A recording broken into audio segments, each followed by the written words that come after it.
Bueno, señores, estamos entonces iniciando nuestra sesión número 11 y hoy iniciamos la segunda unidad. La segunda unidad se refiere a la parte de seguridad y salud en soldadura. He tratado de conseguir, y eso se lo estoy enviando mañana, lo referente al decreto presidencial en Ecuador que trata sobre lo que es la parte, el decreto de seguridad y salud, y eso está emitido por el Ministerio del Trabajo. Y aparte de ello, la resolución que hace, que es la que pone, por decirlo, pone en marcha el correspondiente decreto de seguridad y salud en soldadura. Quiero también recordar que la soldadura en Ecuador es relativamente muy nueva, por cuanto para la reapertura petrolera se hicieron las correspondientes revisiones de unas especificaciones, como fueron las especificaciones a 5.1, a 5.5, a 5.6, a 5.14, que son las correspondientes especificaciones de los electrodos. ¿Eso por qué? Eso se hizo con la finalidad de que las empresas fabricantes de materiales de aporte pudiesen tener entrada en el Ecuador. Desde esa época, a mediados de los años 70, es cuando Ecuador asume los correspondientes códigos para ser aplicados de acuerdo pues, a las leyes ecuatorianas. A su vez, lógicamente que se emiten las correspondientes resoluciones y se publican los correspondientes códigos estándares sobre lo que es la parte de seguridad y salud en el soldador en el Ecuador. Comenzamos entonces. Aunque nosotros tenemos acá un tiempo estimado de 2 horas, la cantidad de puntos que vamos a hablar nos vamos a llevar más de 2 horas. Seguridad y salud del soldador.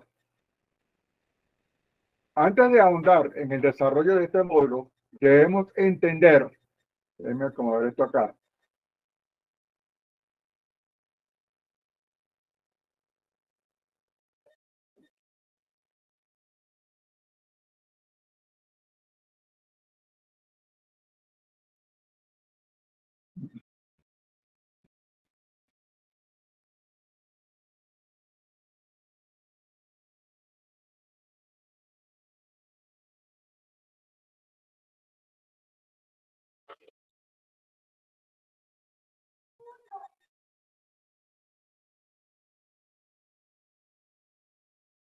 Ok, entonces, antes de ahondar en el desarrollo de este módulo, debemos entender con firmeza el término seguridad. Vamos a ver a qué se refiere seguridad.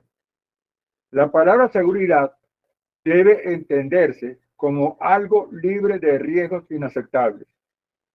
Es una definición, es una conceptualización extremadamente fácil y extremadamente corta. La podemos memorizar fácilmente. ¿Qué es la seguridad? ¿Ve?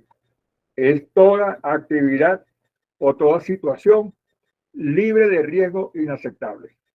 Eso es lo que es seguridad. ¿Ve?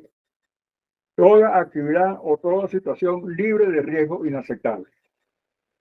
Asimismo, establece una diferencia entre las palabras seguridad y seguro. Como adjetivos descriptivos y de hecho deben evitarse, ya que se transmite información adicional, ya que no transmiten información adicional útil. Y dada esta condición, es probable que sean interpretadas por quienes la usan como un aseguramiento de garantía libre de riesgo. Debemos tener en cuenta lo siguiente. Cuando todos estamos realizando un trabajo, en este caso un trabajo de soldadura, ustedes tienen que tener claro que el primer riesgo al cual estamos sometidos es a la descarga eléctrica. ¿Por qué? Porque nosotros estamos trabajando y estamos controlando una corriente eléctrica.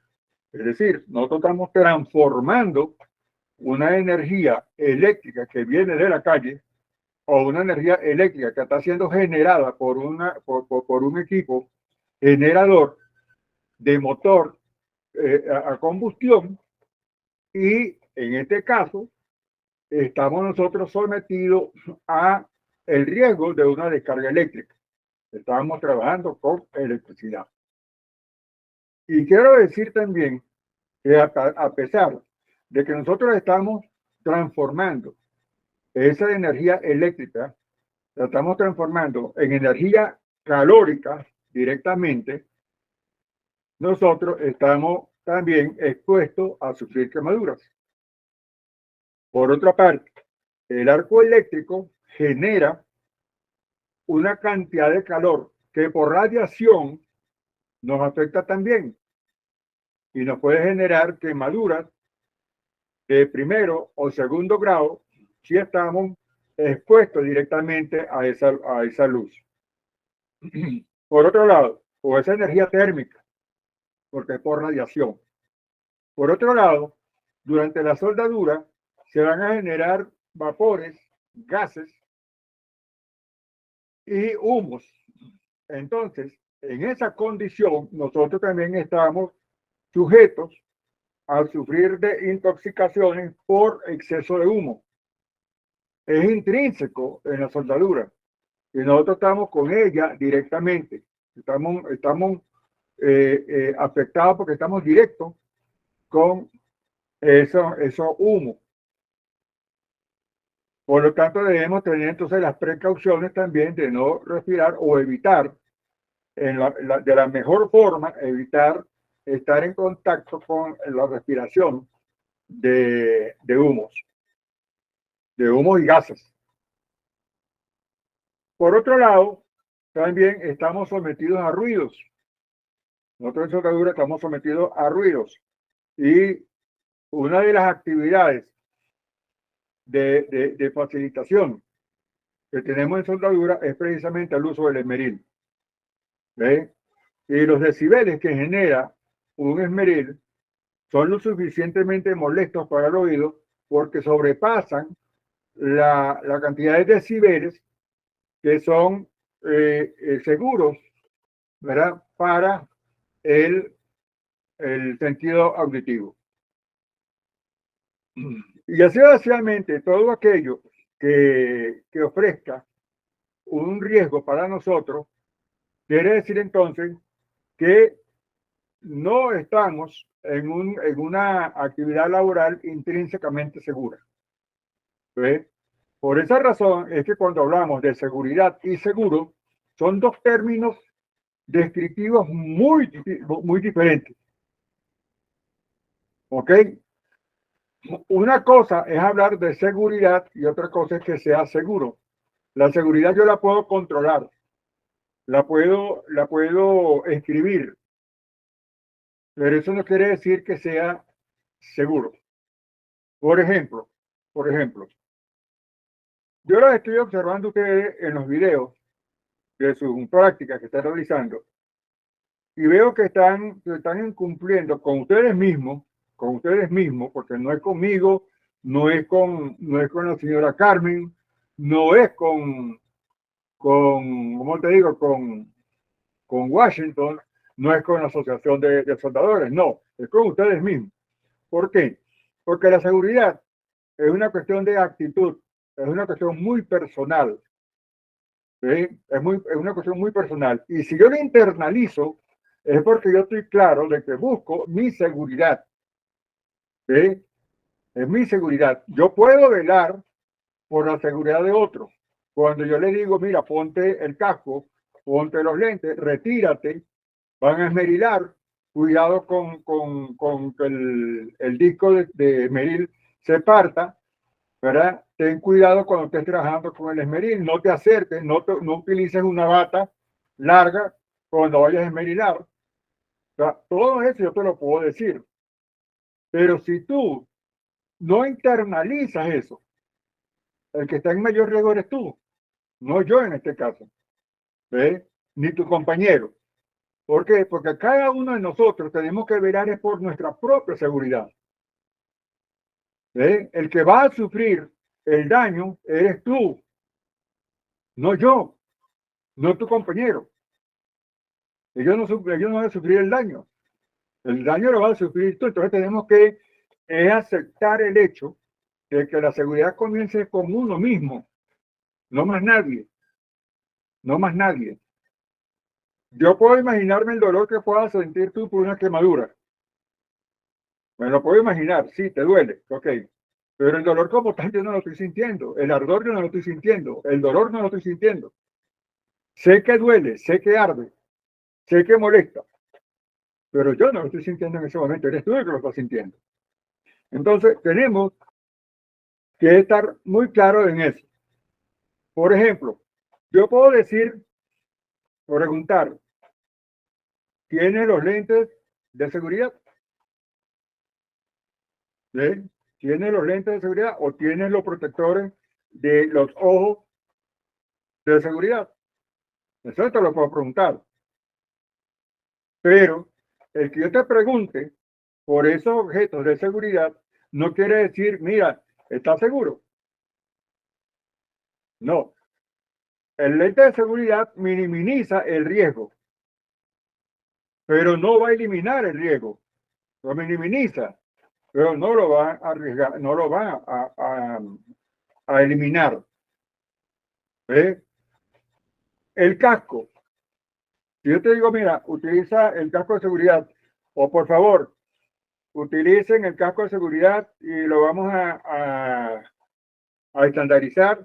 Y en Mustang el casco de seguridad es rojo. Fíjate, ya lo hemos descrito, ¿no? El casco de seguridad es rojo.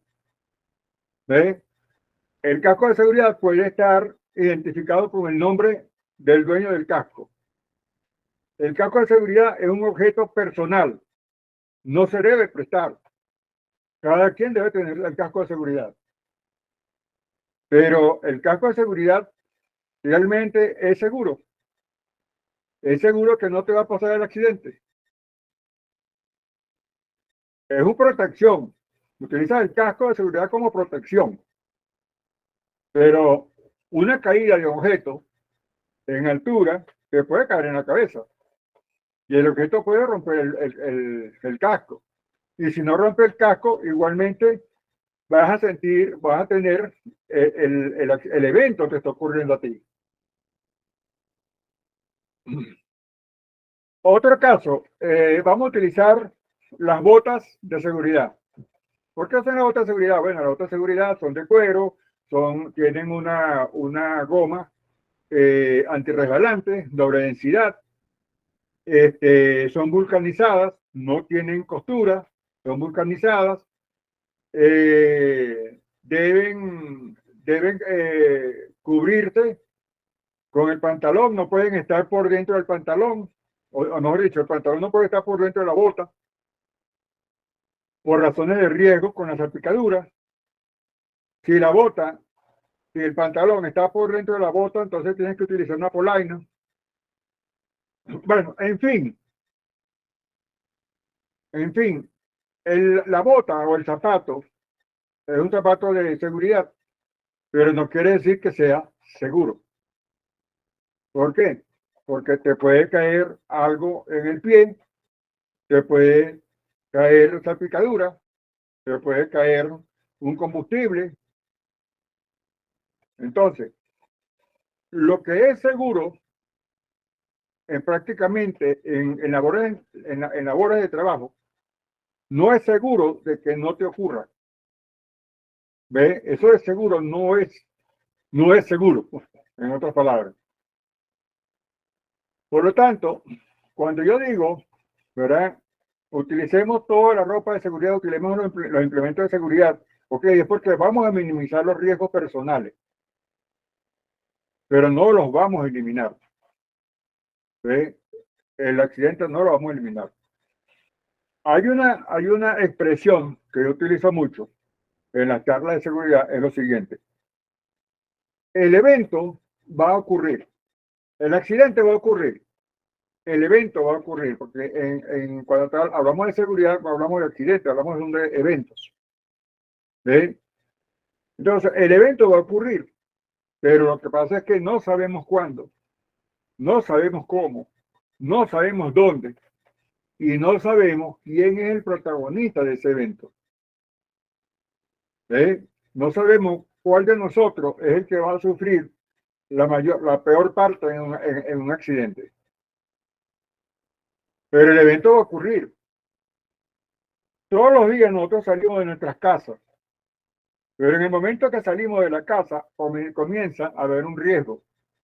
Nosotros no sabemos si caminando hasta la parada de bus podemos tener un accidente. Y no voy a decir que sea un accidente de arrollamiento, no. Podemos caernos. ¿Ve? Podemos caernos. Podemos ver de que alguien lanzó una piedra y no nos lanzaron a nosotros. Lamentablemente, nosotros pasamos en ese momento y cayó la piedra a nosotros. El evento va a ocurrir, pero no sabemos cuándo, no sabemos dónde, no sabemos cómo y no sabemos realmente quién es el protagonista. Yo no sé si yo soy el protagonista a la hora de un evento. Ahora, ¿en dónde nosotros podemos estar seguros? O sea, ¿dónde podemos nosotros estar realmente seguros? ¿En nuestra casa? Posiblemente. Y dentro de nuestra casa, ¿dónde podemos estar seguros? Que estemos en nuestra cama, acostados, que no estemos realizando ninguna actividad, que ni siquiera estemos comiendo, ni siquiera tomando agua. Estamos acostados simplemente viendo la televisión o leyendo un libro. Ahí es donde nosotros podemos decir que estamos seguros, pero ¿estamos intrínsecamente seguros? No, no sabemos. ¿Ves? No sabemos. Ahora bien, si nosotros estamos claros en que nosotros somos susceptibles a sufrir un accidente y estamos hablando que estamos en la casa, quiere decir que mientras yo esté durmiendo puede estar seguro. ¿Ve? Pero eso no quiere decir que yo no sufra un accidente cardiovascular. ¿Ve?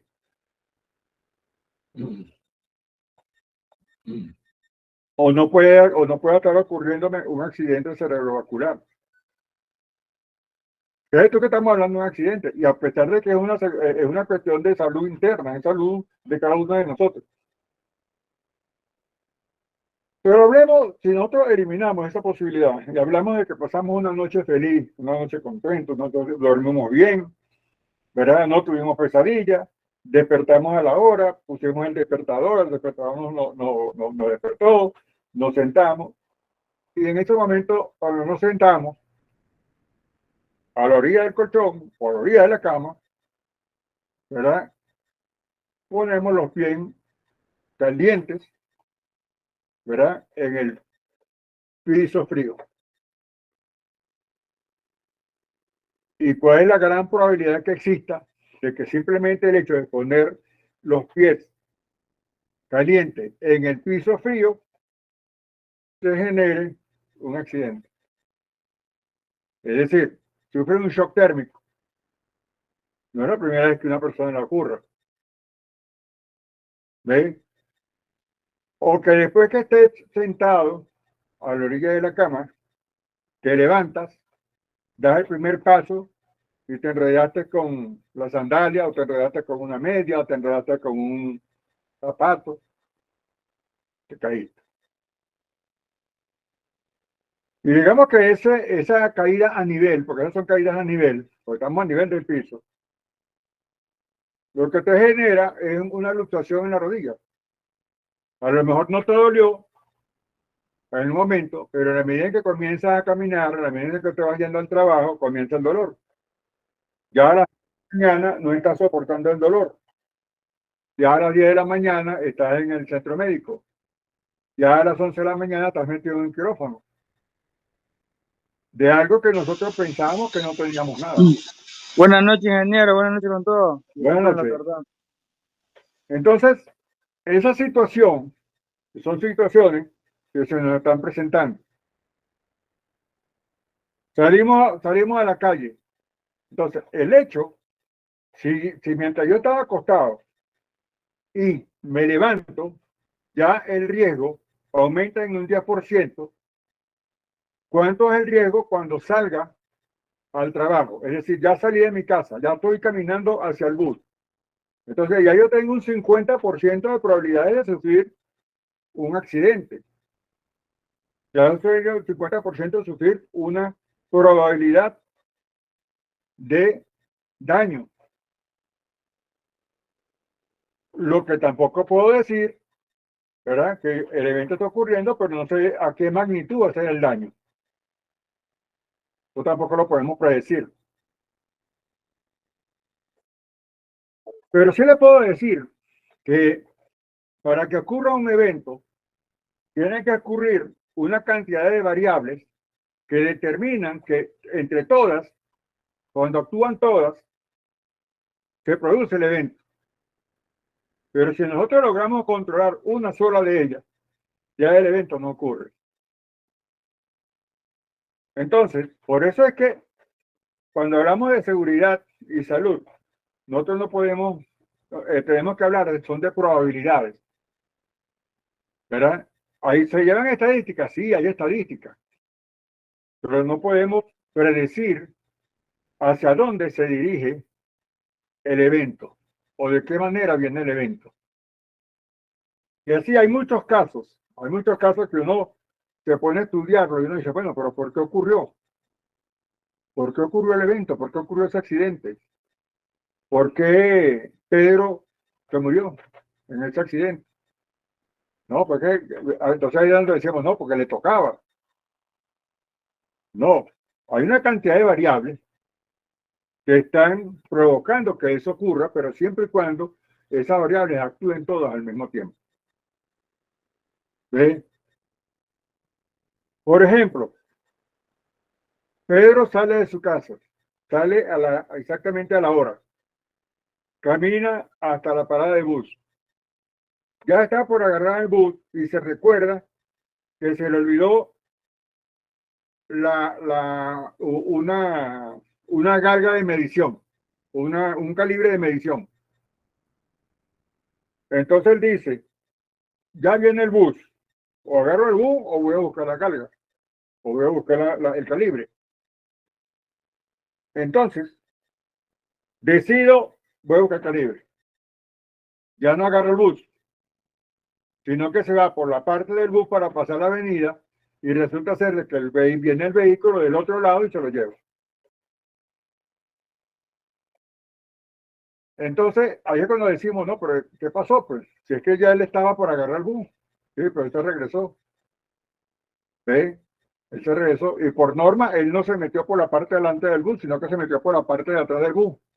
Pero el carro que venía en sentido contrario al bus se lo llevó. ¿Por qué? Porque ese carro venía más cargado hacia la línea blanca.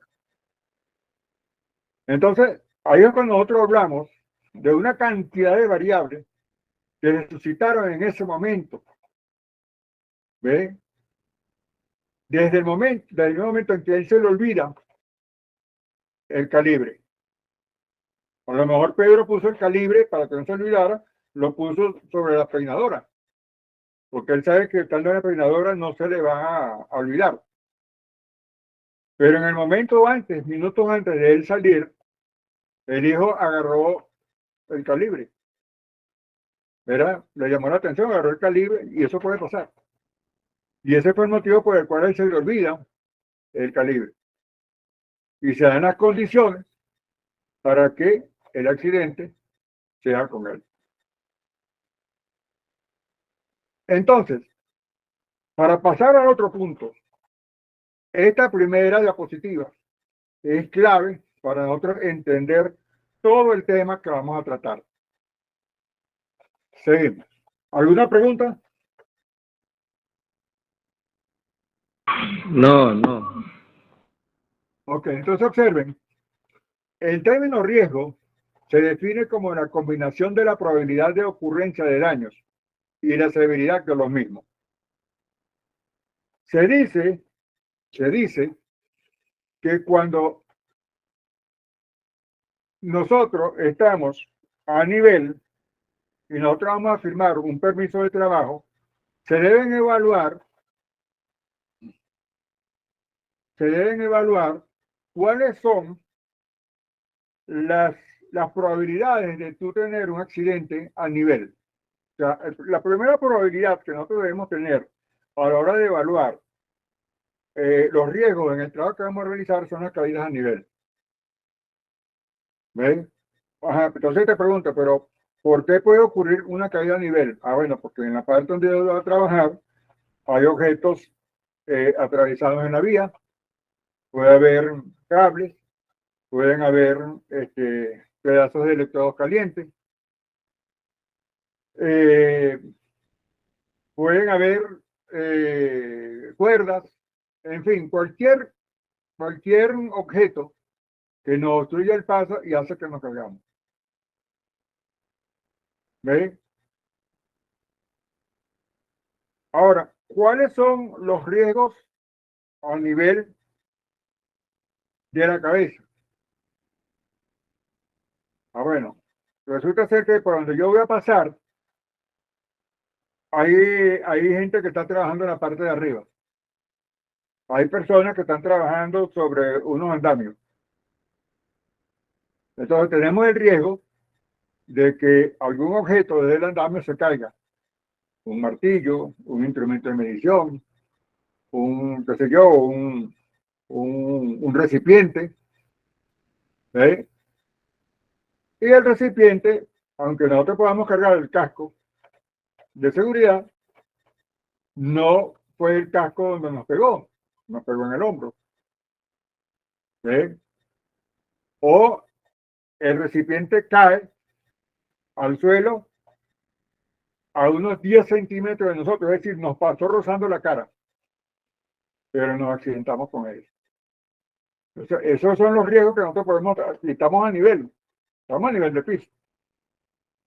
Ahora, tú vas a realizar un trabajo en una soldadura fuera de posición y tenemos la soldadura del tubo está a 1,50 m. O pongamos un poquito más alto, estamos a 2 metros de altura la soldadura que vamos a realizar.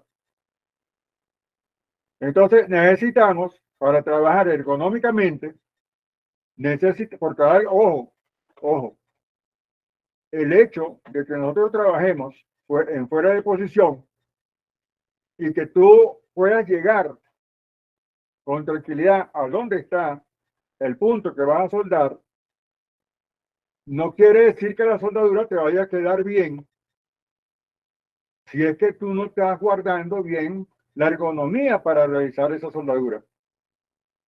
¿Sí? Entonces tú tienes que ponerte cómodo. O sea, mientras más cómodo estés, la soldadura va a salir mejor.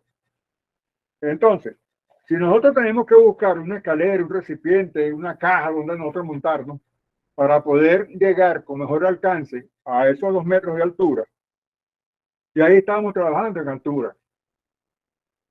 ¿Sí?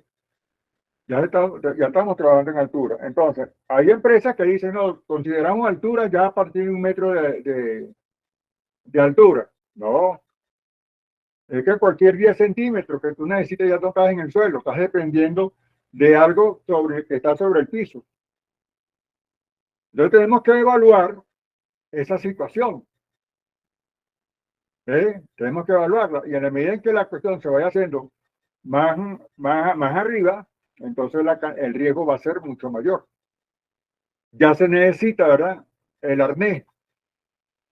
Ya hay unas situaciones que a cierta determinada altura, la gente de seguridad, ¿verdad? O la gerencia de seguridad exige que tengan que trabajar con tu arnés.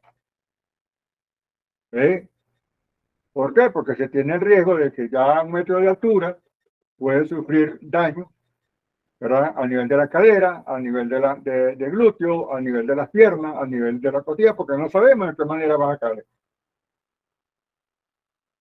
Entonces, el término riesgo se define como la combinación de la probabilidad de ocurrencia de daños y la severidad de los mismos. ¿Ok? Entonces, tengamos eso presente. Vuelvo y repito, la seguridad depende de nosotros mismos, no depende de más nadie. Recuérdate que mamá o papá nos pueden echar la bendición cuando vamos saliendo al trabajo. Pero eso no quiere decir que nosotros estemos seguros que vamos a regresar. ¿Sí? Por eso es que tenemos que tener claro que somos nosotros los que tenemos que cuidar. La única persona responsable por su seguridad es usted mismo. Entonces, eso es lo que te dice la teoría del espejo. Hay dos cosas, ¿verdad? Hay dos cosas que connotan esa situación. Verse en el espejo o mirarse al espejo. Me veo en el espejo o me miro al espejo. Son dos cosas muy diferentes. Quisiera que si ustedes la captan, me pueden escribir qué es lo que quiere decir mirarse al espejo o verse en el espejo. ¿Por qué podrían ser dos cosas totalmente diferentes? En este caso, esa imagen que ustedes ven allí, esa persona se está viendo en el espejo o se está mirando al espejo. ¿Sí? Entonces, esas dos situaciones. Aunque la Real Academia diga que es lo mismo, no, hay otro sentido cuando nosotros hablamos de vernos en el espejo o vernos al espejo.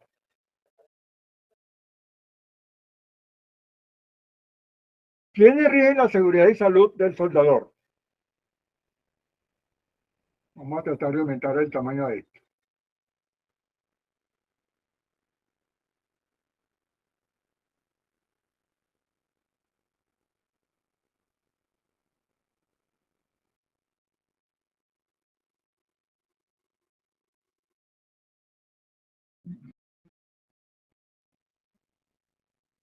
Ok.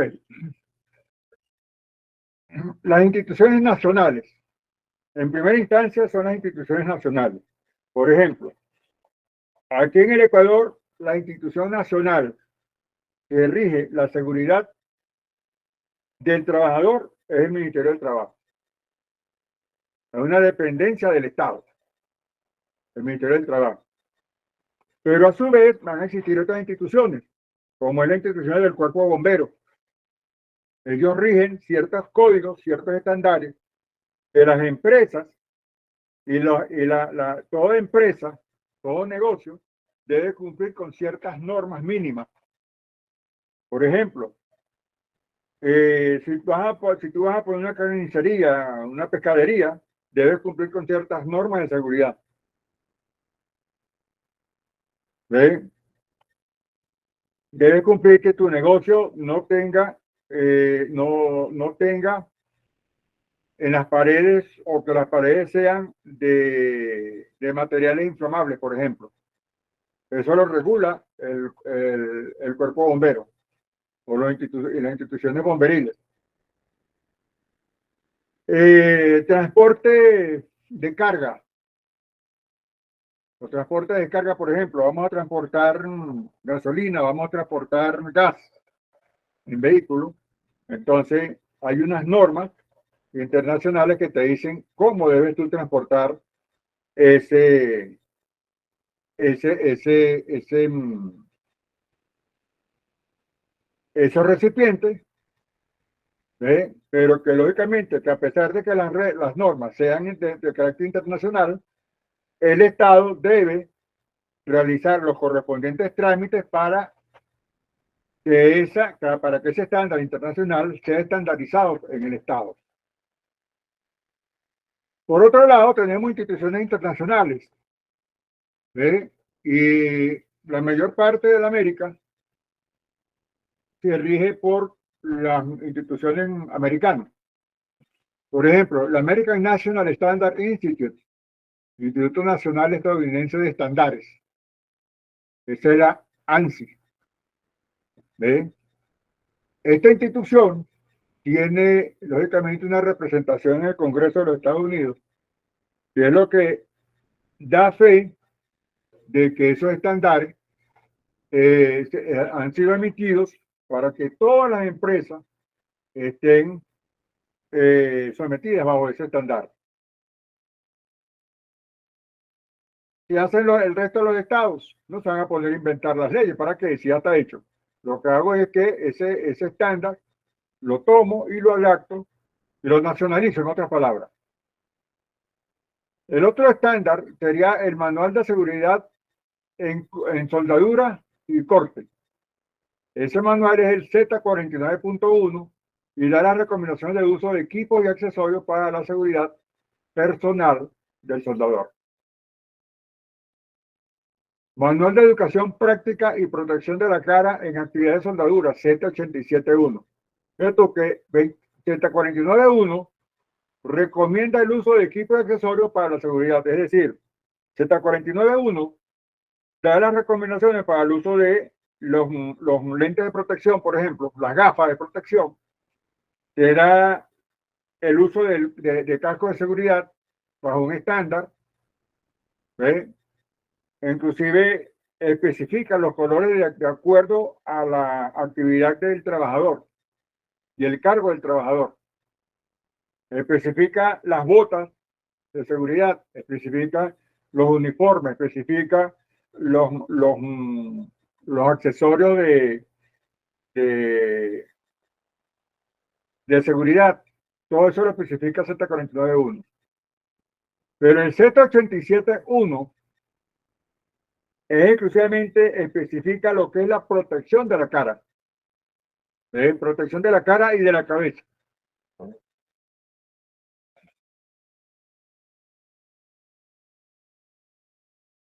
A su vez, tenemos entonces el otro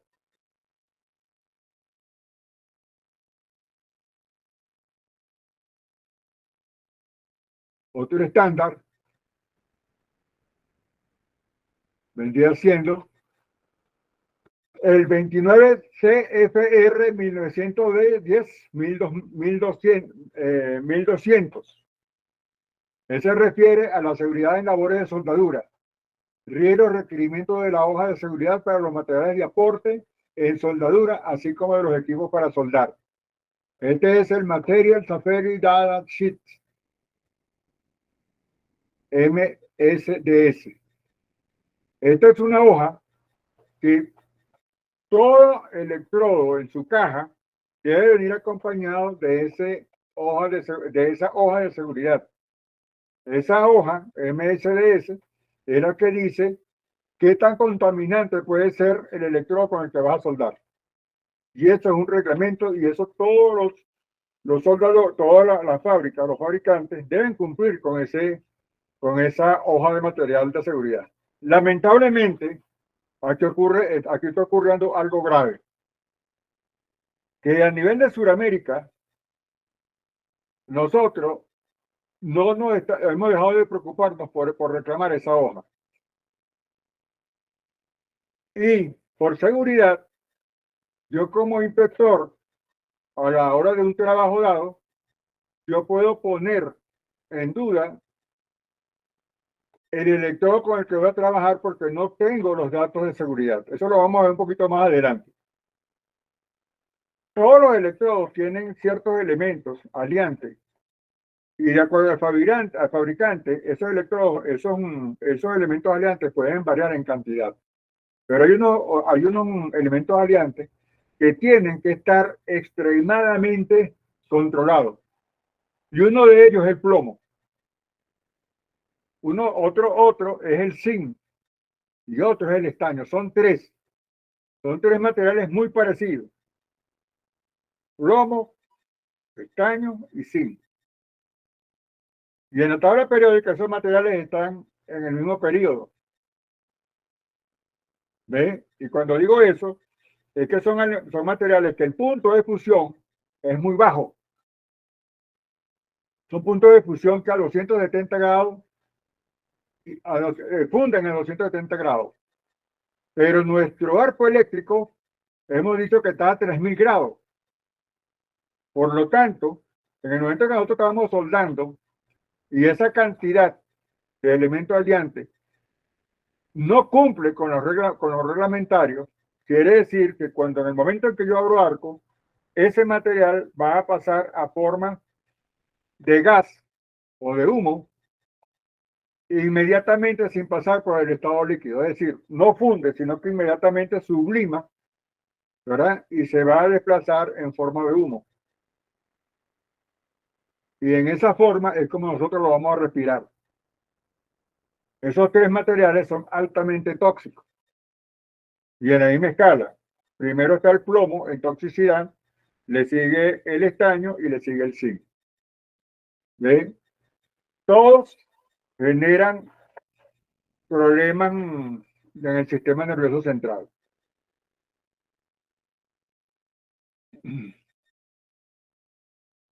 El estándar 29 CFR 1910-95, fíjense que cambia un número, se refiere a la condición de ruido en los trabajadores durante la labor en general. Es decir, el soldador de por sí está sometido a un sonido que es el ruido del electrodo. Pero el hecho de ponerse la careta y quedar en esa penumbra, automáticamente se aísla totalmente de cualquier otro ruido. Entonces, de tal modo que como él está totalmente aislado, puede ver un ruido que en la frecuencia le está dañando el oído y uno no se da cuenta. ¿Por qué? Porque tú estás pendiente del sonido de tu electrodo, de lo que estás haciendo. ¿Ve? Pero el subconsciente sí está captando lo que pueda estar ocurriendo fuera del ambiente donde tú estás. Eso lo vamos a discutir más adelante. En Ecuador, la norma o reglamento que aplica para las medidas de seguridad en el proceso de soldadura al arco para distintos riesgos es el Reglamento de Seguridad y Salud de los Trabajadores y Mejoramiento del Medio Ambiente de Trabajo bajo el Decreto Ejecutivo 2393, vigente desde el año 2012. O sea, es bastante reciente este reglamento. Este reglamento yo se lo voy a enviar. Y cuando nos corresponda hacer el trabajo de asignación, hay preguntas sobre ese reglamento. La American Welding Society, AWS, emite el suplemento Arc Welding Acoustic Noise 1979, en el cual da las recomendaciones pertinentes a seguridad y salud del soldador, así como su protección personal. Esa es la American Welding Society emitiendo un documento. Este documento, el Welding Acoustic Noise, ustedes lo pueden bajar tranquilamente y directamente por Google. Google se lo pueden ustedes bajar con ese nombre. Arc Welding Acoustic Noise 1979 PDF. Y lo pueden bajar y lo tienen. Lógicamente, si usted sabe inglés, se le va a hacer más fácil. La OSHA 29 CFR 1910-100 emite las recomendaciones para los valores límites de umbral para exposición a sustancias químicas y agentes físicos en el medio ambiente de trabajo. Ese es el Threshold Limit Value Chemical Substance and Physical Agent in the Workroom Environment. Lo que estamos diciendo acá en inglés es que simplemente con esa OSHA estamos nosotros tratando de controlar qué cantidad de productos químicos durante la soldadura nosotros estamos sometidos. En este caso, los humos. Y por la falta de limpieza, estamos expuestos a unos gases que son altamente venenosos.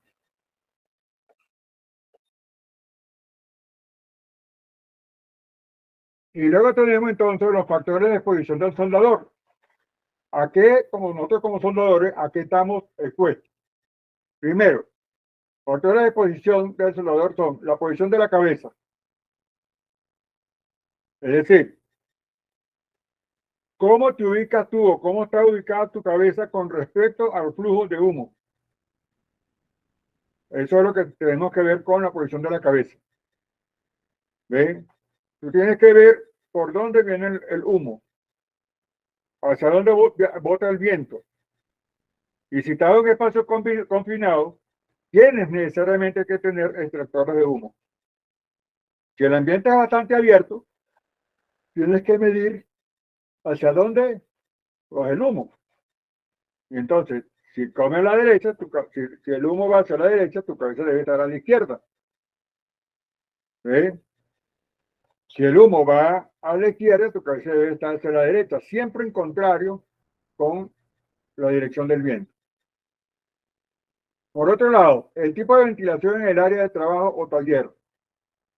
Si tenemos, ustedes ahorita están en una zona cubierta, ¿no? Creo que es un gimnasio que están ustedes. Mientras están en el gimnasio, lógicamente que ahí hay mucho, prácticamente que todo el área está abierta. ¿Ves? El techo está alto, que el techo en el centro creo que debe estar a 10 metros. Por lo mínimo debería estar a 10 metros. ¿Ves? Y todo lo lateral está abierto. Ahí no tendríamos otro problema.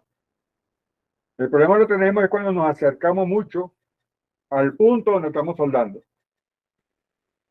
Por otro lado, tenemos que saber los niveles de humo. ¿Qué cantidad de humo por metro cuadrado, por metro cúbico tenemos nosotros durante la soldadura? Y por otro lado, tenemos entonces el diseño de la careta de soldar. ¿Cómo es tu careta? ¿Qué careta estás usando? ¿Ven? Hay muchos modelos de careta. Hay muchas formas anatómicas de la careta. Pero cada forma de la careta, cada tamaño de la careta, va de acuerdo al área donde tú estás trabajando. Hay caretas que tú te pones la careta para supervisar, no te sirve para soldar. ¿Ves? Son unas caretas pequeñas, ¿verdad? Son unas caretas pequeñas o simplemente son una careta que se abren de manera de abanico, con lo cual tú estás simplemente poniéndote el vidrio delante de los ojos. Pero como careta no funciona.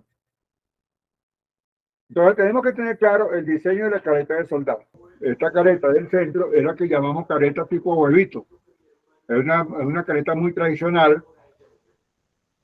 Es una careta bastante pesada y está fabricada a base de fibra de vidrio. Soporta bastante calor. Es una de las más resistentes. Es muy segura porque es una careta que te tapa el cuello, el mentón y te tapa el cuello. Y por lo tanto puedes controlar cantidad de humo. La desventaja de esta careta es que es muy pesada y entonces te genera problemas en el cuello, problemas de articulación en las cervicales, genera muchos problemas. Aparte de que cuando el visor se afloja, comienza a colgarse, pero es una careta bastante buena. Hay que acostumbrarse pues al peso.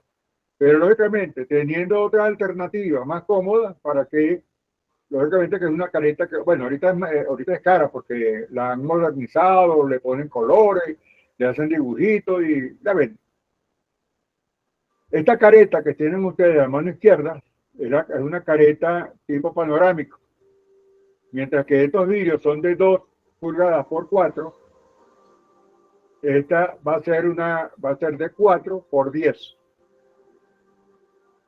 4 por 10. Entonces tenemos es panorámica porque se abarca toda todo el área de visión, lo tienen aquí. Sin embargo, observen ustedes que el cuello no cierra, es abierta en el cuello. ¿Ven? Lo que quiere decir que mucho humo pasa por acá. Tenemos la careta, la que es la más económica, que es de plástico. ¿Ven? Este tipo de careta ya se abre mucho, porque inclusive viene abierta y cuando le pone el collar es que se cierra. ¿Ven? Yo no la recomiendo. Esto es una careta para hacer trabajo doméstico, para hacer trabajo de soldadura suave, ornamentación, herrería, pero no la recomiendo. Y tenemos de las máquinas perdón, de las caretas actuales, modernas, tenemos estos tipos de caretas, ¿verdad? Las que nosotros llamamos caretas electrónicas. ¿Ven? Entonces tengo aquí la careta electrónica. Entonces, observen ustedes que esta careta tiene la particularidad de que tiene como una lengüeta que sale acá, que cuando tú te la colocas, ella te tapa y te tapa todo el cuello. ¿Ven? Porque el mentón lo tendríamos nosotros más o menos acá, lo que quiere decir que todo este espacio te tapa el cuello. Pero esta careta es abierta. Esta es una careta para trabajar en ambientes abiertos. Y esta es una careta electrónica para trabajar en ambientes cerrados. Ambas tienen visor panorámico. Y vas a tener dos botones en los cuales generalmente van desde el 9 al 13. Hay algunos que van desde el 9 al 17. ¿Eh? Una ajustan el apriete del cintillo, pero la otra, esta que está aquí, por ejemplo, pero la de arriba, no, la de abajo, ella está ajustando la oscuridad que tú con la cual vas a trabajar. Y esta careta, que no tiene botón por fuera, es una careta que ella se autorregula dependiendo del amperaje. Y tiene un selector para trabajar cuando estás trabajando con esmeril o cuando estás soldando. Bueno, en este caso ambas la tienen, pero es un switch que lleva por dentro. Son recargables. Generalmente las mejores son las que tienen batería. Hay otras que se recargan por fotoeléctrica y se recargan con el mismo arco eléctrico. Pero la vida promedio de esas caretas que se autorregulan por arco eléctrico no son muy confiables. Yo no la recomiendo. Yo siempre he recomendado la que tú seleccionas el amperaje, tú seleccionas la oscuridad, seleccionas la función en que la estás trabajando y que tenga desde 9 a 14 o de 9 a 17. Cuando digo 9 a 17, esa escala es la escala de oscuridad y la oscuridad se mide en escalas dark, son números dark. Un número 9 dark es que te permite trabajar con arco eléctrico. Y va desde el 9 dark hasta los 17 dark. Yo uso 17 dark cuando estoy trabajando con amperajes muy altos. Amperaje ya de 300, de 350, 400 amperes, ya le meto 17 dark. Pero para trabajar con 140, trabaja entre 11, 12 hasta 13. Mucha gente se acostumbra a trabajar con 10. Pero cuando se trabaja con 10, el ojo comienza a producir un sistema de adaptación. Bueno, señores, hasta aquí por hoy. Ya son 9, 8. Fíjense ustedes que podemos trabajar un poquito más de tiempo. ¿Preguntas?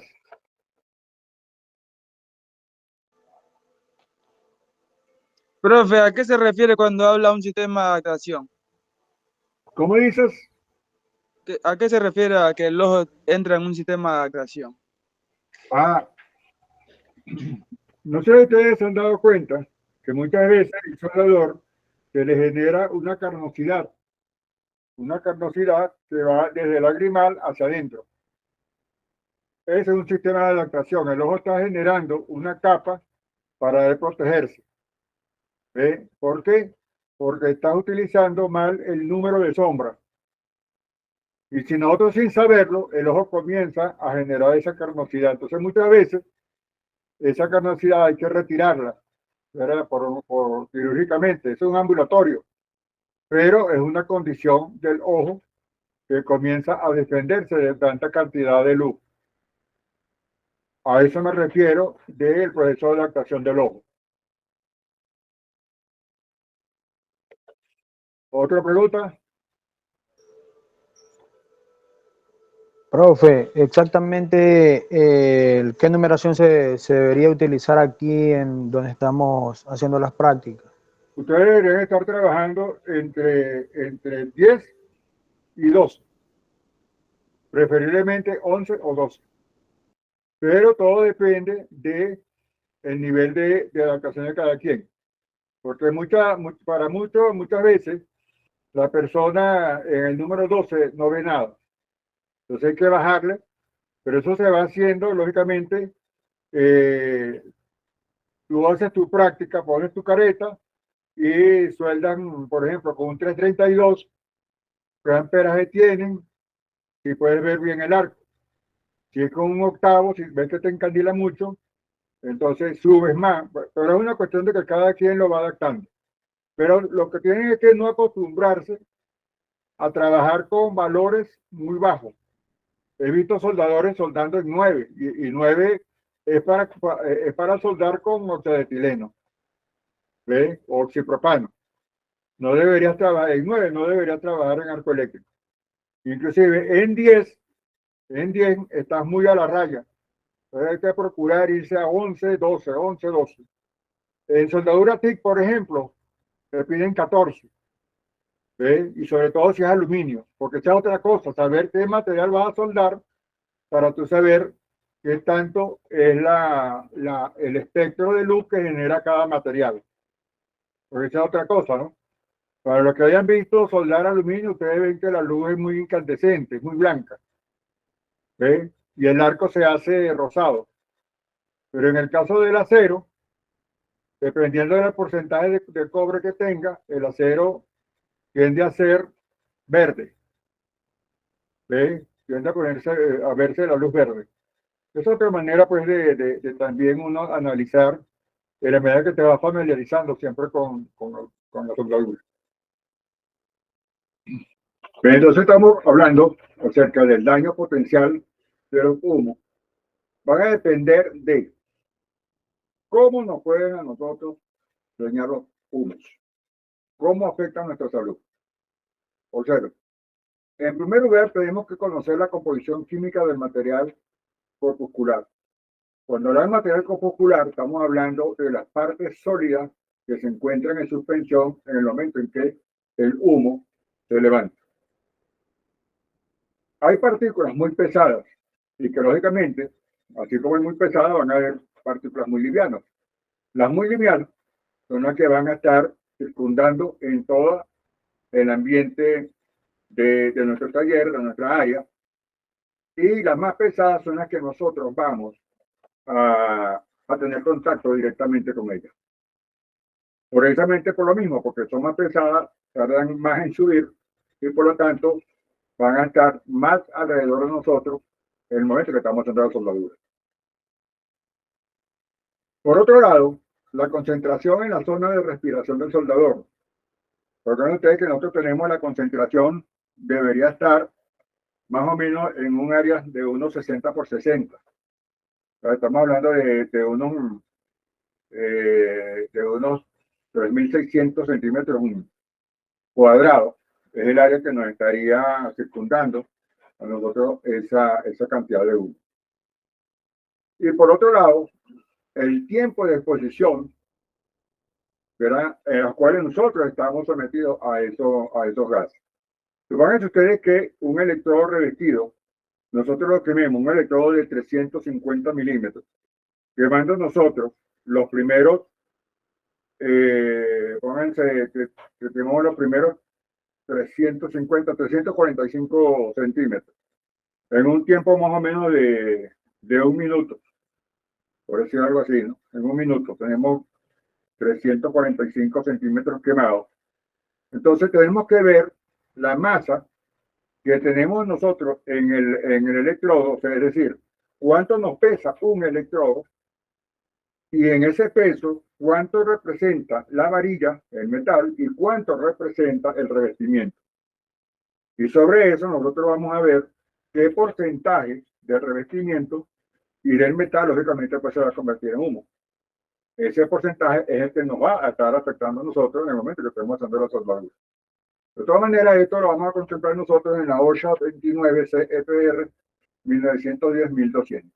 Ahí nos deben aparecer qué tiempo de exposición máximo debemos nosotros permanecer en los humos. Fíjense ustedes en la fotografía, en esta foto, observen que cómo y de qué manera nosotros estamos expuestos al humo. Observen ustedes que aquí en este caso se está haciendo una estructura y hay dos estaciones de soldadura. Entonces, imagínense, supónganse que nosotros estemos acá quemando unos 9 gramos, unos 12 gramos de electrodo y que el 30% esté representado en humo, quiere decir que estamos hablando de unos 4 gramos de revestimiento está en suspensión. Estaría en suspensión.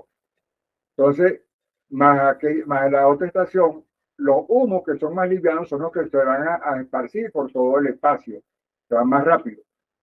Entonces, fíjense ustedes cómo debemos nosotros tener la garantía de extraer esos humos, porque los estamos respirando. Observen ustedes la distancia en que está el soldador, la cabeza del soldador con respecto a la distancia del electrodo. Esto más o menos debería ser un electrodo de unos 45 centímetros, 450 milímetros. Y acá, observen ustedes la careta, cómo lo está cubriendo, cómo protege la careta a nivel de cuello.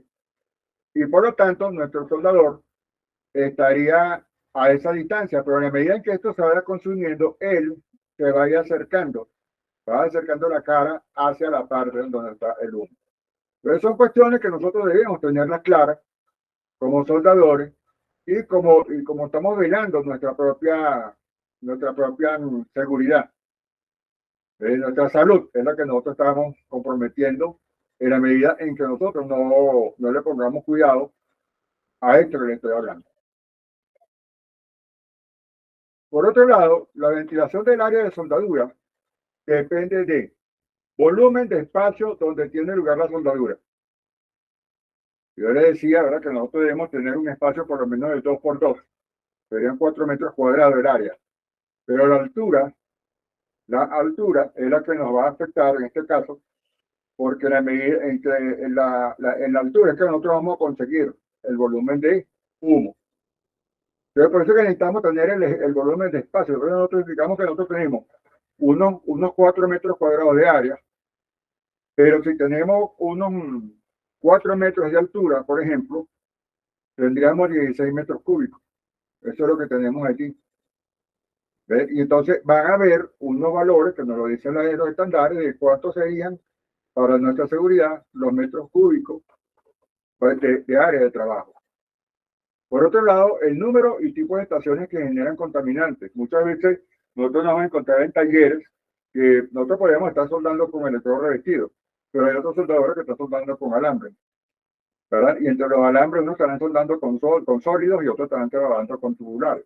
Y ya hemos dicho que los tubulares generan mucha más cantidad de humo. Por otro lado, también debemos tener los niveles permisibles de contaminantes tóxicos o inflamables específicos que se generen. Es decir, ver la data sheet de los materiales con los cuales nosotros estamos soldando.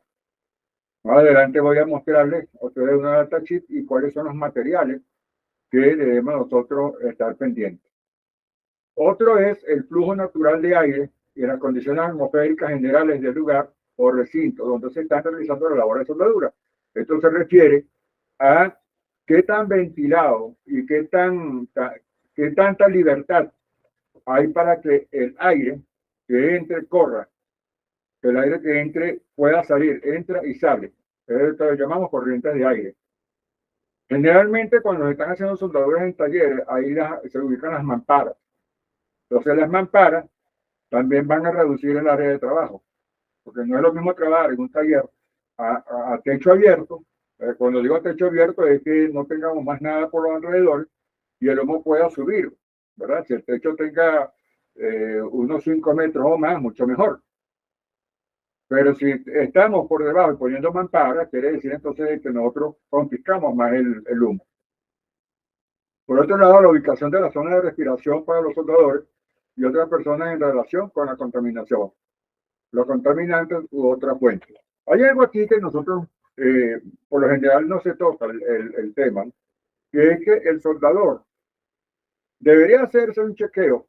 Si no lo puede hacer mensual, por lo menos debe hacerse un chequeo cada 3 meses para determinar qué cantidad de elementos sólidos hay en la sangre. ¿Ve? ¿Qué cantidad de material corpuscular ha estado en nuestra sangre? Hacerse un examen de pulmonar, hacerse un examen de moco y investigar. Cada quien eso lo debe hacer. Bueno, si vas con el médico, tú le planteas al médico: mira, doctor, yo necesito hacerme este examen porque yo quiero saber cómo estoy en mi trabajo de soldadura. Durante estos meses he estado soldando mucha cantidad de soldadura, pero es una cuestión de que a ti te da la oportunidad de poder saber qué tan contaminados están y qué elementos te están contaminando. Porque recuerda que muchos de esos elementos, sí, correcto, nosotros podemos estar excretando a través de la orina. Pero qué tantos elementos de eso están quedando en nuestro cuerpo, eso es interesante saber. Hay otras cuestiones acá que también muy pocas se le dice al soldador. Es eso, ¿no? Que está respirando los humos, pero una partícula en especial, ¿qué genera? Una partícula en especial, ¿qué genera? Por ejemplo, cuando estamos soldando con gases argón, helio, CO2, tenemos que ver qué tanto nos pueden estar afectando esos gases en nuestros pulmones.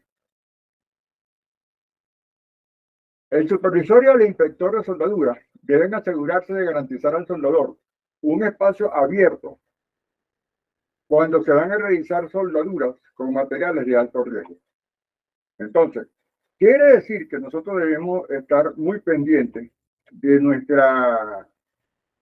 ese espacio. Muchas veces no tenemos el supervisor o el inspector, a lo mejor el supervisor tampoco le está poniendo mucha atención a esto, pero es un deber de nosotros conocer realmente a qué riesgo estamos sometidos nosotros en soldadura. ¿Ves? Y saber qué son las enfermedades ocupacionales. Creo que es una oportunidad les dije que averigüen ustedes qué es una enfermedad ocupacional.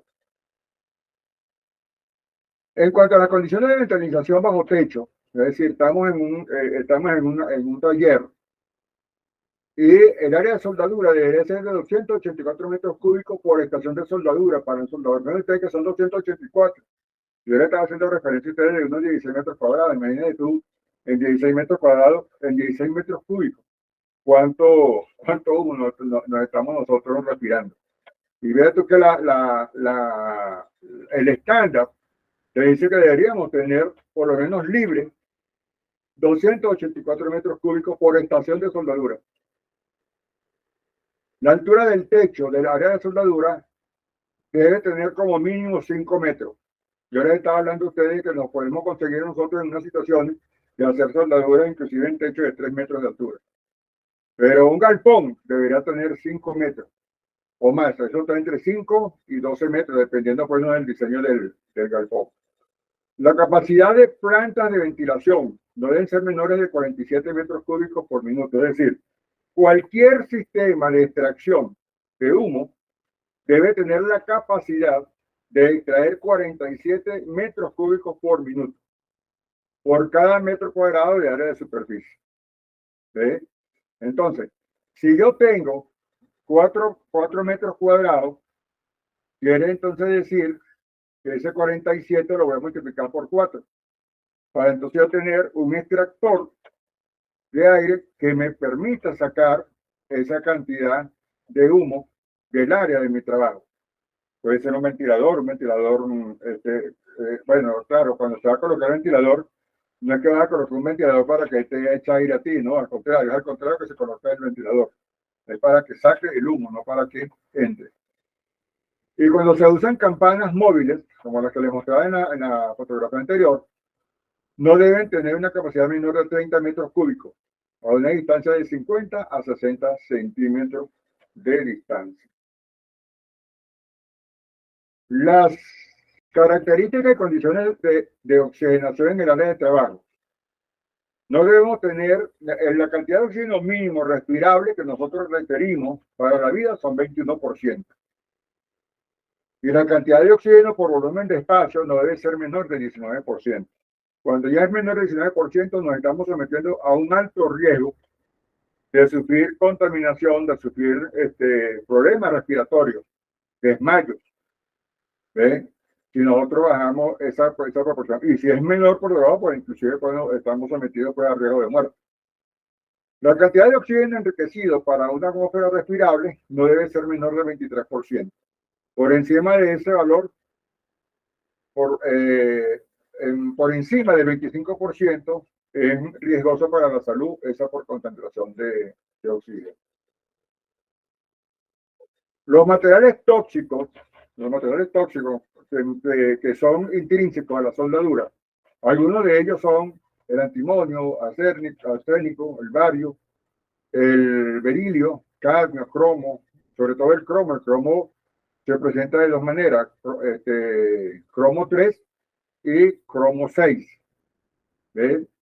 Entonces, el cromo 6 es un material, una forma alotrópica muy contaminante, ¿ves? De alto riesgo en la producción de cáncer. El cobalto también, cobre, plomo. El plomo ataca directamente, plomo, zinc, estaño, son materiales que atacan directamente al sistema nervioso central. El mercurio, altamente tóxico el mercurio. Pero sin embargo, en soldadura no lo vamos a tener como un elemento aliante.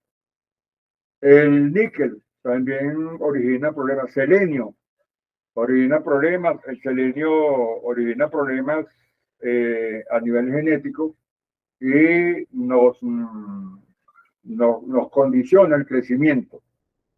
Nos condiciona el crecimiento. Entonces, imagínate tú que nosotros podamos fijar el selenio y ese selenio llegue a los pulmones o llegue a los ovarios, entonces vamos a tener el problema que posiblemente existe un riesgo de concentración de selenio en el niño.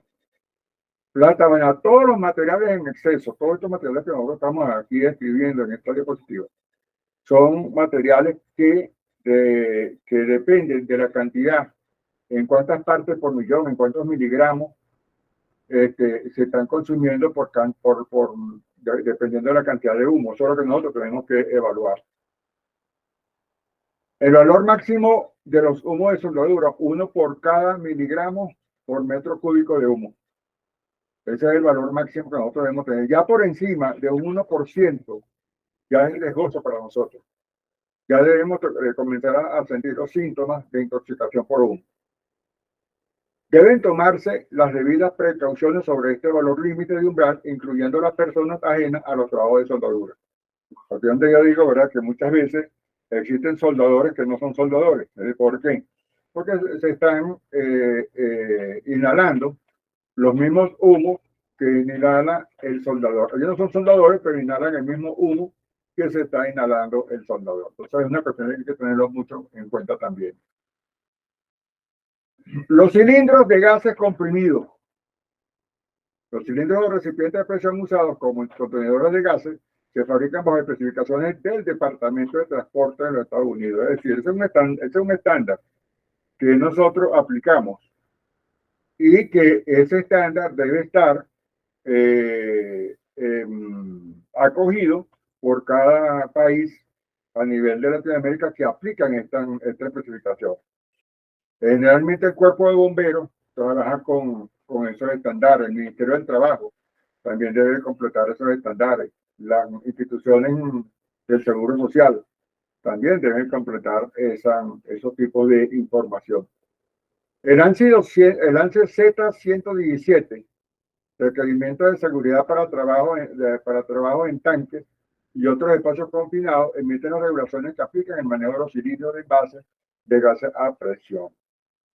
Entonces, observen ustedes que si vamos a trabajar dentro de un tanque, debemos cumplir con las normas que nos dice ANSI Z117-1. Esa es nuestro requerimiento. Las previsiones de seguridad: no se deben colocar los cilindros cercanos a las tomas de electricidad. Es decir, cuiden siempre de que si un cilindro de gas ¿verdad? Un cilindro de gas, un cilindro no debe estar colocado cerca de puntos de conexión de mayores a 110 voltios. Y en tal caso, siempre deben estar conectados a tierra, deben tener una conexión a tierra esos cilindros. Eso para evitar posibles cargas estáticas en esos cilindros. El lugar o espacio de almacenamiento de los cilindros debe estar indicado mediante el rayado amarillo, es decir, en el área donde está el cilindro que está almacenado, eso debe tener un espacio cerrado y con toda la información y los avisos de precaución alrededor. Siempre los cilindros deben estar indicados en un espacio exclusivamente para ellos. La temperatura de almacenamiento de los cilindros no debe ser mayor de menos 28 grados centígrados, es decir, estamos hablando de temperaturas criogénicas. No debe estar por menos de 28, pero tampoco mayor a 55 grados centígrados. Por lo general debemos cuidar nosotros esa temperatura, no debemos dejar cilindros llenos expuestos directamente al sol, ¿ven? Porque el material se calienta y nos puede generar dilatación en esos gases y puede generar un accidente. Los gases comprimidos se envasan generalmente a una presión de 2000 psi. Esas son las regulaciones emanadas por la Asociación de Gases Comprimidos. Y las empresas que comercializan estos gases deben cumplir con esta norma.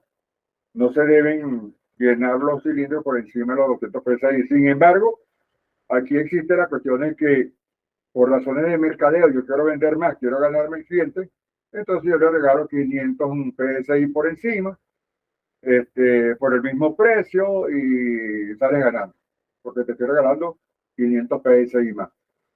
Pero entonces, en ese riesgo tú estás sobrepasando la capacidad de almacenamiento de un cilindro.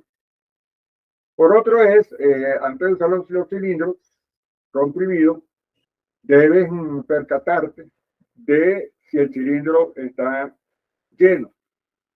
¿Ves? Y tú vas a medir más o menos bajo lo que se llama caractereo de la válvula, consiste en abrir una vuelta a la llave del cilindro, se la da una vuelta, lo que te da la muñeca, y eso más o menos te da un cuarto de vuelta, pero siempre el cilindro tiene que tener cuidado de cómo se va a hacer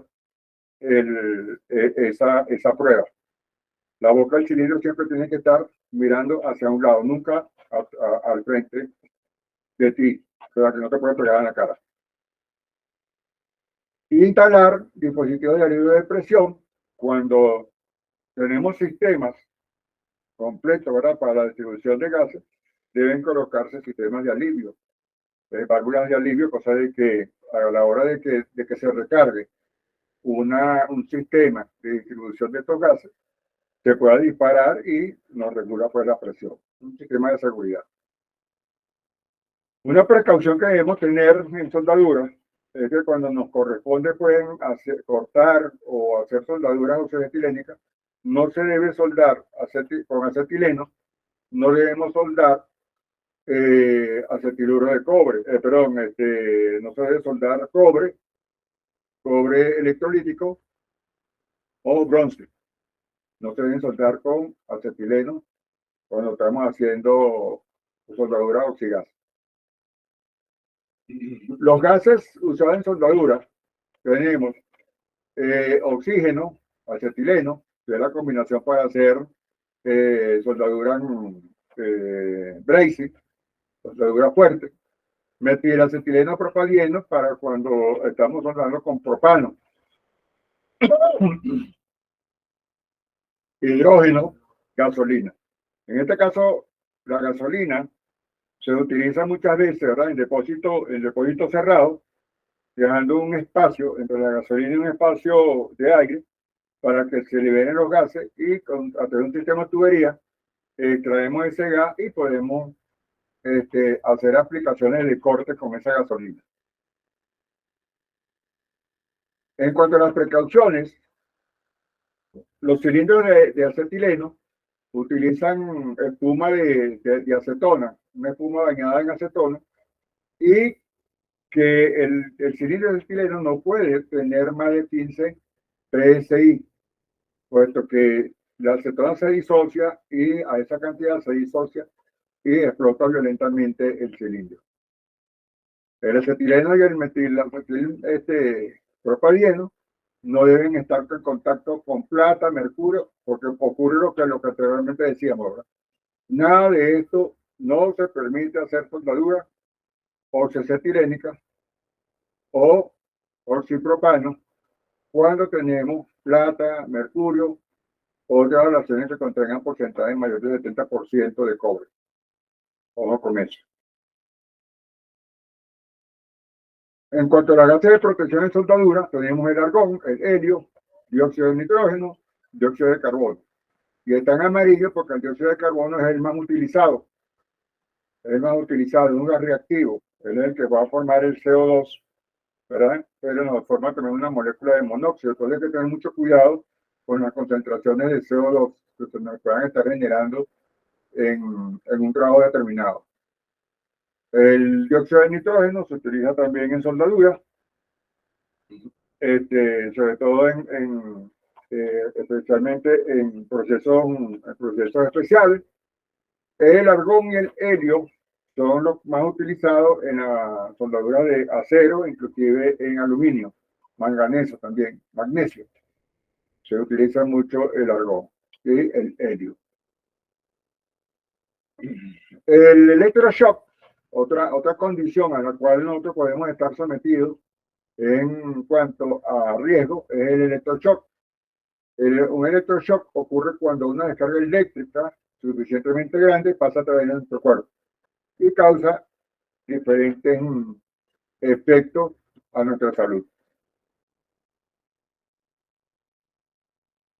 En cuanto a estos riesgos, le decimos que una carga lumínica lightning, ¿verdad?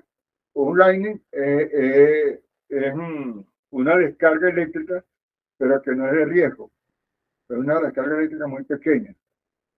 Un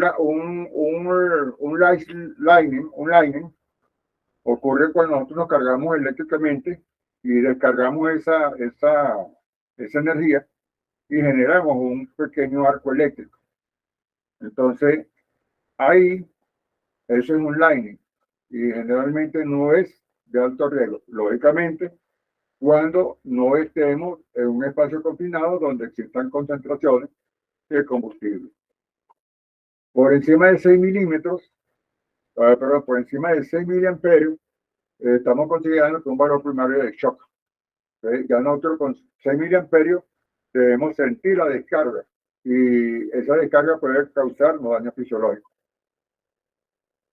Por encima de 0,6 a 6 milímetros a 6 miliamperios son valores secundarios y podemos reaccionar. Cuando hago así, reacciono que sientes el cornetazo, te quitan, retiras el brazo, bueno, puedes causar también un daño. Para valores por encima de 0,5 miliamperios, se emplea el término umbral de percepción, es decir, muchas veces en el examen médico se hacen el umbral de percepción para determinar a cuántos miliamperios ya tú determinas o si tu músculo está respondiendo a esa descarga. Es decir, que ya tú la sientan y puedan sentir la descarga. Entonces hay que hacer unos exámenes de percepción. Sabemos que eso no lo hace todo el mundo, no lo hacen inclusive las empresas, pero cuando las empresas están muy organizadas, sí ocurre esto. Los diseños de fabricación de los equipos, fuentes de poder en soldadura, se rigen por las normas ANSI UL 551, que es los estándares de seguridad para transformadores y máquinas de soldar. La otra norma es la NEMA EW1, que es la norma de fabricación de aparatos de aparatos eléctricos para soldadura.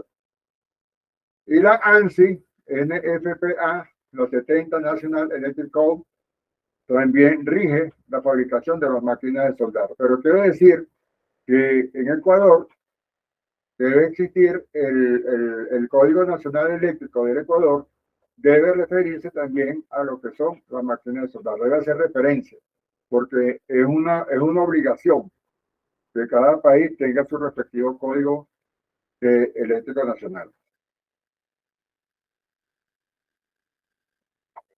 Y ya para terminar, vamos a ver algunos casos no deseados en la seguridad del soldador. Vamos a hablar acá en este caso de cuáles son las consecuencias de un electroshock. Por ejemplo, tenemos la quemadura por arco eléctrico. Los orificios de salida del arco eléctrico, fotografía tomada a la 1 hora después de la descarga eléctrica. Es decir, este es un caso real. Este soldador va a ejecutar la soldadura, pero lamentablemente sufre una descarga eléctrica. Y la descarga eléctrica la va a sufrir desde el portaelectrodo. Entonces, como el paso de esa corriente por el cuerpo busca una salida, entonces la primera salida que encontramos fue en la axila. A nivel de la axila tenemos unos orificios de salida del arco. Pero eso fue a la hora que se tomó, que activó el arco, ¿no? Que se comienzan ya a generar estos moretones. Y ya cuando estamos hablando, la otra parte es que así como salió el arco eléctrico por el hombro o por la axila, sale también por la planta del pie. ¿Sí? El hecho de que se haya descargado es lo que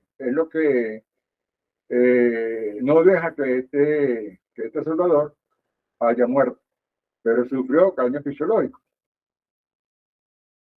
Después de cierto tiempo, a las 2 horas de la descarga, ya comienza la inflamación de la mano. Fíjense ustedes aquí el nivel de carbón que hay cuando él se quema con el electrodo, es decir, él se queda pegado, ¿ve? Con el electrodo. Y ahí estamos hablando de más o menos unos 30 voltios, 32 voltios, es lo que vean allí, pero estamos hablando de 100, para en este caso fueron 200 amperios con 32 voltios. Entonces, ya él se comienza, claro, lógicamente, ¿no? Él siempre comienza a quejar del dolor, hay dolor, la mano ya se comienza a inflamar, y entonces hubo que hacer esta incisión. Esto lo hace el médico con el objeto de que se liberen líquidos tisulares, ¿verdad? Bote líquido y alivia un poco el dolor. Sin embargo, esto no se para, eso continúa, y ya aquí este señor, cuando estamos hablando de 56 horas, ya estamos hablando de 48 horas, más o menos como de 4 días. Ya la incisión se hizo con el fin, o sea, fíjense ustedes que se corta la mano, se corta a lo largo para aliviar el dolor. Hay unas cuestiones, ¿no? Porque ahí es lo que se denomina el umbral del dolor. El umbral del dolor no puede sobrepasarse, no puede sobrepasar por encima de ese umbral porque genera la muerte. Entonces, ¿qué es lo que se hace? El médico corta, ¿verdad?, la piel para que tenga salida, ¿ve? Y poder controlar esa inflamación. Luego, vean ustedes que después de 120 horas de la descarga, ya la mano comienza a necrosiarse. Aquí nosotros podemos decir que aquí este señor está perdiendo la mano. Pierde la mano y pierde parte del brazo. Entonces, estos son ejemplos, ¿verdad? O sea, se ven así como muy grotescos en este caso, pero se hace una referencia para que nosotros podamos tomar conciencia de que cuando estamos haciendo soldadura, estamos hablando que tenemos mucho riesgo y uno de los principales riesgos es precisamente el shock eléctrico. Bueno, y hasta aquí, señores, es nuestra sesión. Vamos a darla por terminada. De cuento terminamos la unidad 2 del curso y estamos cumpliendo lógicamente pues, con los parámetros de la información sobre la seguridad y salud en soldadura. Esto va a generar un trabajo especial que les voy a asignar a todos para que ustedes va a hacer la evaluación de esta unidad. Un trabajo especial. Es un trabajo corto, no más de 4 páginas, y ustedes van a hacer la correspondiente investigación. Así que, señores, Seguimos entonces con nuestra próxima, la 30ª sesión. Y gracias por su atención y bienvenidos a la próxima sesión. Hasta luego.